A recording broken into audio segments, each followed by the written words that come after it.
I would like to introduce to you the most extraordinary life, the most incredible holiness, and the most astounding writings of Luisa Piccarreta, who lived from 1865 to 1947, and who was the most privileged soul ever after the Virgin Mary herself, so much so that Jesus told her that in heaven she would sit at his left, while his mother would be on his right.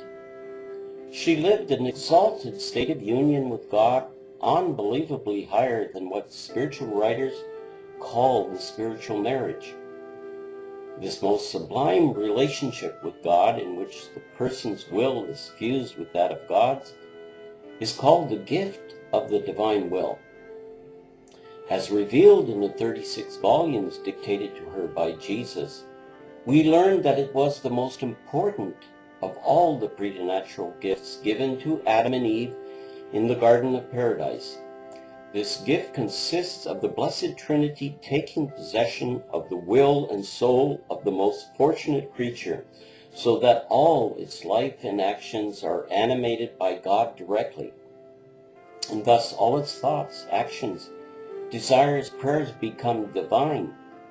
The least act in the divine will is more meritorious and gives God more glory than all human actions aided by grace, even those performed by the greatest saints, from the beginning of the world to its end.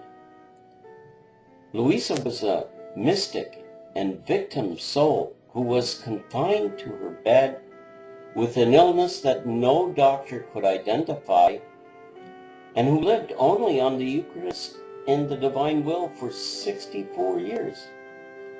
She did not eat or drink for all these years, and when her confessors ordered her to eat, she would promptly regurgitate the food entire and whole, as though she had not chewed it.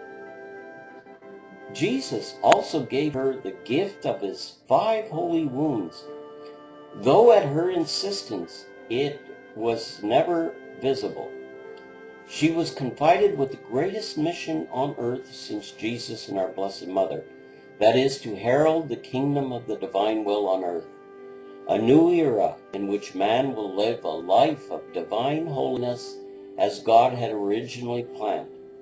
These writings are so important that Jesus wishes that the Church place them on a par with the Old and New Testament.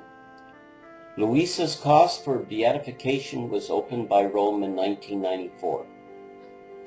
To learn more about Luisa Piccarreta and how also you yourself can acquire this gift of living in the divine will, or to purchase her 36 volumes, visit our website, divinewill.cc. That address again, divinewill.cc.